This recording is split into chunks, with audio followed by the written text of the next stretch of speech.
How's everybody doing today? I want to thank you for joining Mr. Marlin Speaks. And it's a wonderful day. I had an opportunity to go out there and work out. I was in the gym today, pressing, doing some shoulder presses, doing push-ups and stuff. And while I was working out, I had an opportunity to get some insight on how when I was younger, I had gotten into a lot of fights, a lot of beef with a lot of kids. And as I grew into a teen and as an adolescent, I had a lot of outbursts and a lot of times I really didn't know how to express myself. But as time went on, as I began to read, as I began to enlighten myself, I began to realize that everything that you go through on a negative, there's actually an opportunity for you to replace the negative with a positive. And a lot of us, even as adults, we don't know that. So while I was working out and I'm doing chest presses, you know what I mean, and I'm doing bench presses, doing the flies, I could feel quite a bit of times my body started getting fatigued and I started feeling sore and I started feeling like I wanted to give up. And at that point, I realized that I had a great teaching tool that I would be able to bring here on this stream today. And so what I want to share with you is that when you work out, right,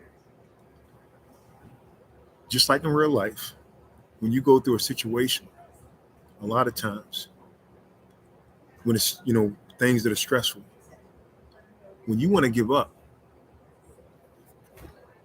you actually have an opportunity if you can just lock your mind on an actual end goal.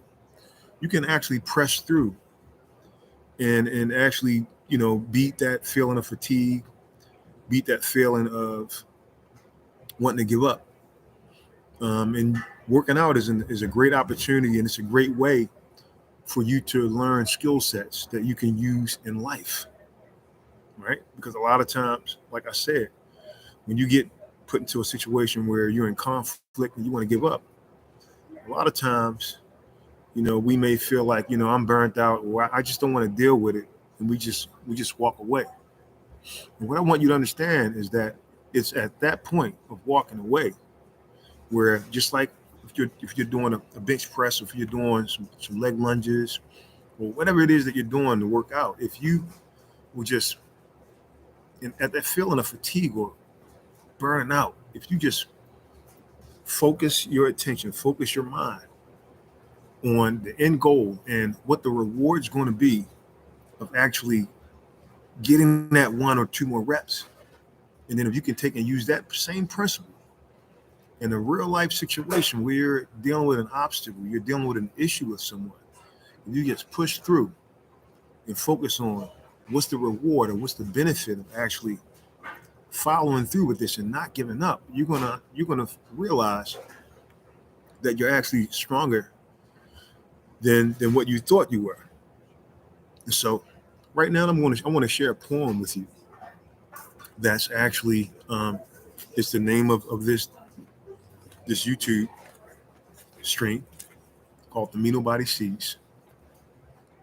And it's also it's become a journal that I created. It's a self-help journal. It has a lot of tools in here. This journal is not like a regular journal where you're just writing things out. It's really comprehensive in that it's directed towards asking you deep questions to get to an end result, to get to an end goal. And I want to share a poem with you right now to give you the meat of what this self-help journal is really all about. It's full and total capacity.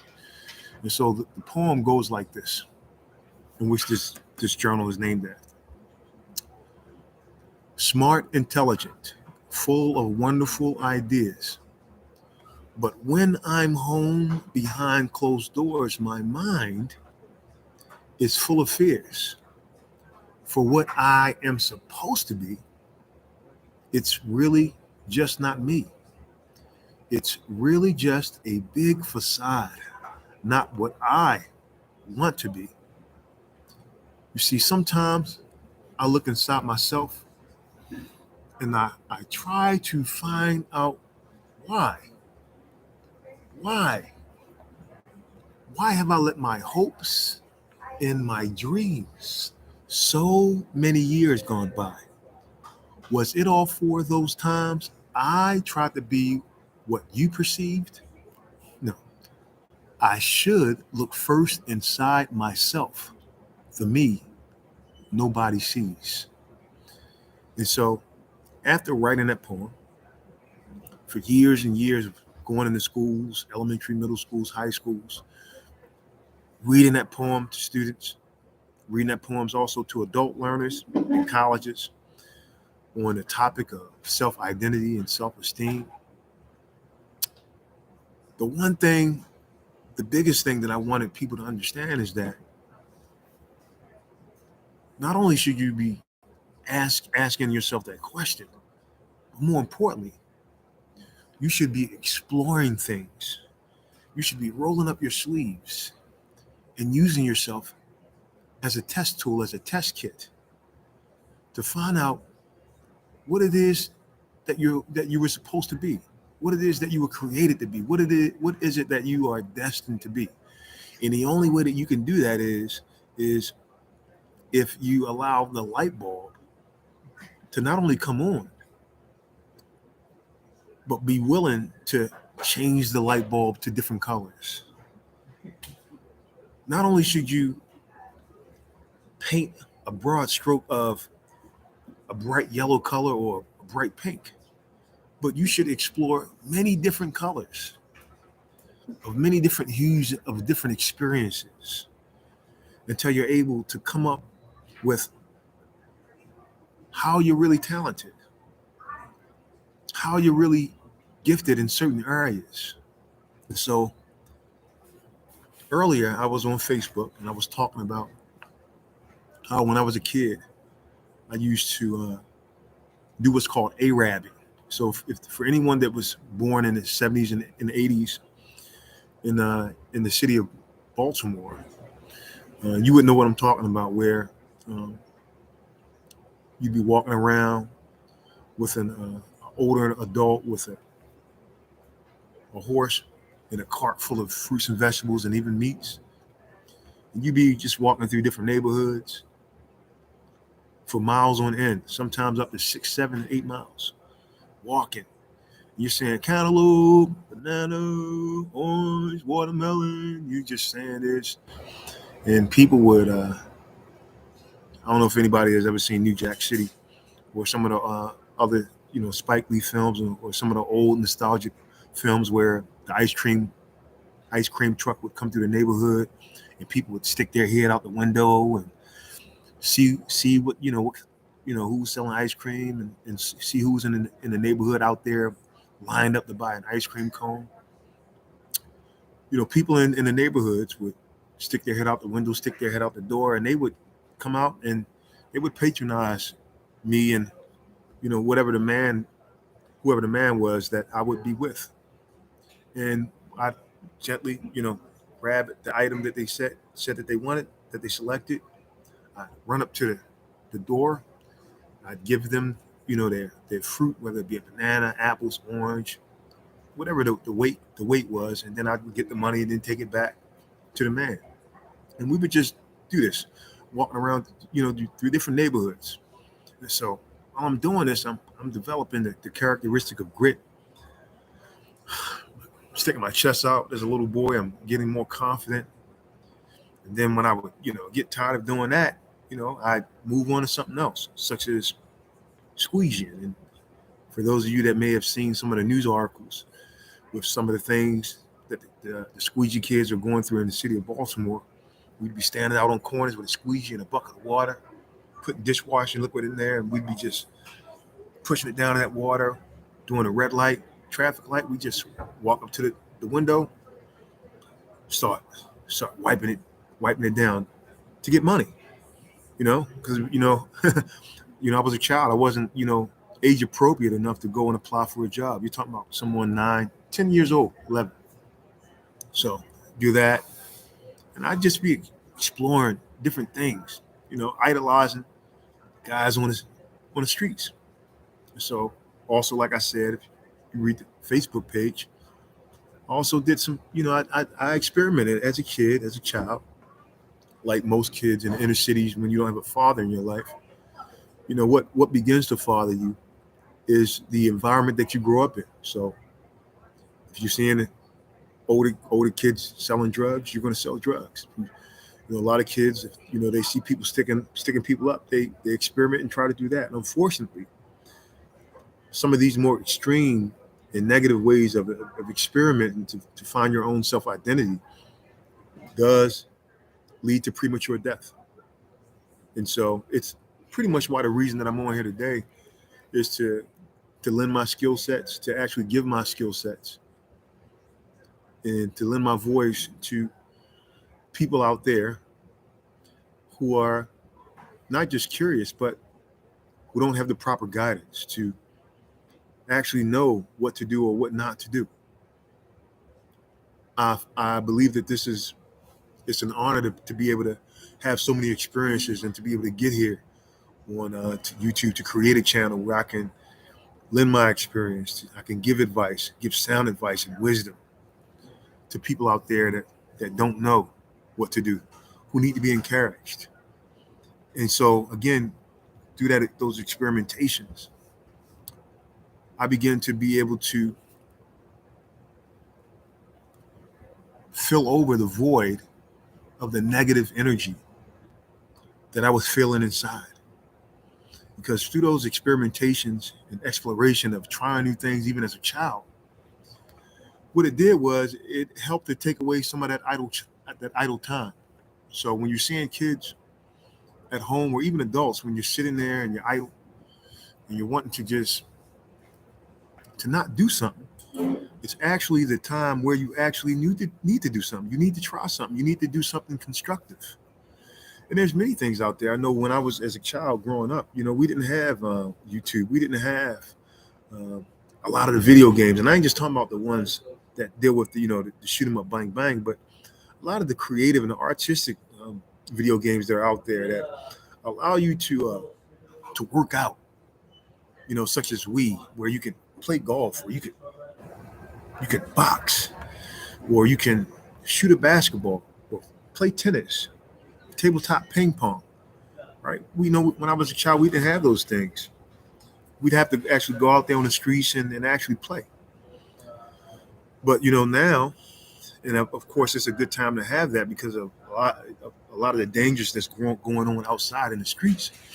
I think a lot of the creations that have been made by a lot of people, where you can actually do these things on the inside, it's astronomically phenomenal that people are able to do these things where they can explore and get ideas on how to recreate their future, how to rewrite their own narratives.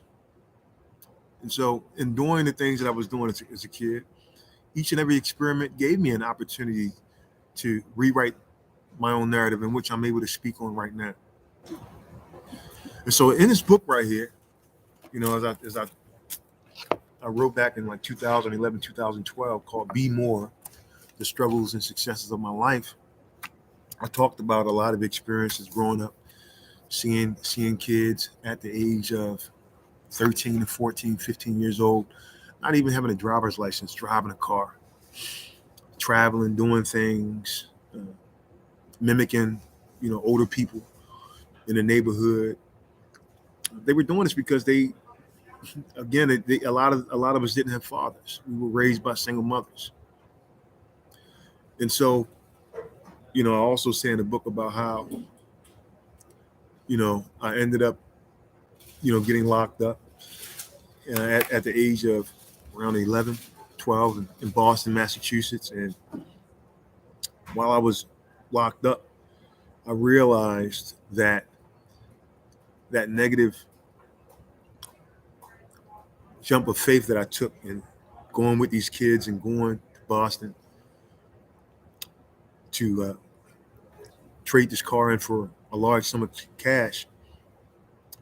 It wasn't the right choice, but it was a choice that put me in a situation while I was in that jail cell where I had to really begin to think about my future. I was forced to think about my future, in which many of us are in today's time, where a lot of different things are pushing our backs up against the wall. And we're victims of circumstance to an extent, in that at that moment, we have to accept what has happened to us. But we don't have to stay there. Again, let me say that again. We have to accept what has happened to us for that moment, but we don't have to stay there. You see, when I was locked up in jail as a child for stealing a car, I had an opportunity to live out of fear. I had an opportunity to live out of despair and to allow myself to be in a depraved mindset, to not only think, but to believe that this was the end of my rope. You know, some kids, even some adults, when they get locked up, the stress of being put in a situation like a pressure cooker, where they sort of believe that there's no way out. Some people commit suicide. Some people, physically, from being locked up, they mentally crack. And see, but what I want you to understand, everybody out there, is that that's an opportunity, again, going back to what I said earlier, where you can take a deficiency, right? Such as a character deficiency, I should say, such as fear or hopelessness. And you can replace that negative emotion with the positive one. You actually can do that, right? Think about that. Isn't that what Nelson Mandela did?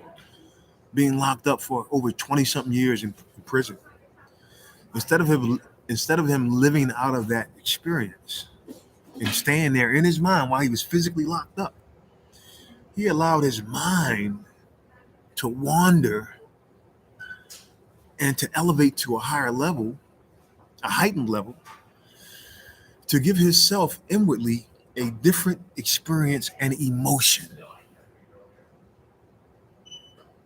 Again, it's not where you're at. It's where you're going. So you can actually be in a situation, but in your mind, you actually can allow yourself to go someplace else, someplace wonderful, someplace terrific, someplace astounding, where you're able to gravitate to a whole new experience, to elevate to a whole new, better way of thinking. While I was in jail at the age of around 11 and 12, that was what I did. Rather than staying in fear, what I did was I allowed myself to replace fear with faith. And in doing that, I was able to embrace that there could be a better life out there for me. And so what I want to tell you is that no matter what situation or circumstance that you're in, right, to get out of that negative feeling or emotion and begin to think about positive words to replace with those negative words or negative experiences. And when you do that, there's something magical that's going to happen on the inside of you. What's going to happen, audience, is that by gravitating to a whole new emotion, you're going to begin to get a feel-good feeling, an energy that's going to just move all throughout your body. And when you do that, your antennas are going to go down. You're going to feel more relaxed, right? That feel-good feeling, right, is going to take the place of what many people do when they get high, right? That's the reason why a lot of people get high, is because they're trying to feel good. They're trying to mask. They're trying to cover up something that they're going through, right? And so what I'm saying is that inside between these two ears, inside of this magical piece of equipment right here, you can actually make yourself feel good just by beginning to think different. And so, on that note, I want to ask you, to whom would you be a reward? And looking at all of the negative experiences and circumstances that you were able to overcome, all of the negative experiences and circumstances that you were able to soar above, all of the negative experiences and circumstances that you were able to gain some type of insight out of, that you were able to get some type of wisdom, that you were able to gain some type of golden nugget from. To whom would you be a reward? You know, there's many people out there, whether they have lost a leg in a war, or whether they have lost a child, or whether they have lost a job. A lot of people go on when being able to reinvent themselves inwardly. They've been able to be a gift to someone. A lot of people, a lot of women who have, and even some men who have been homeless and had to have potatoes or flour and maybe some ketchup and some honey and a few other regular staples inside of their house. They've been able to feed their family and had to feed their family for 2-3 weeks at a time. And through that hardship, through what seemed to be negative, you know what? They were able to actually come up with some of the most wonderful and exquisite dishes and cuisines. And through those challenges, they were able to develop grit and fortitude that allowed them to not only create this dish that they were able to feed their family in 4 or 5 different ways, but they began to realize that they could make some money off of it. And so what I want you to do is I want you to start, really asking yourself and getting alone and asking yourself, to whom would you be a reward? Because everybody, depending on what situation and circumstances that you have went through, if you're still alive, if you've gained something from it, you've picked up some skill sets. You've gained some abilities. What I want you to understand, and I want you to know, is that you need to live with the idea that you are somebody's reward. Let me say that again. I want everybody out there in the audience to understand that you need to live with the idea that you are somebody's reward. I don't care what's going on in your life. There's always a brighter side. There's always a better way. And like I said in the last video, if you will begin to just remind yourself and go back into your brain, into your memory bank of a lot of things that you've been able to overcome, you're going to be able to see some things that you've acquired, some strengths and abilities that you can actually put on your tool belt, right? That you can put on your tool belt and that you can use to fix certain situations and circumstances.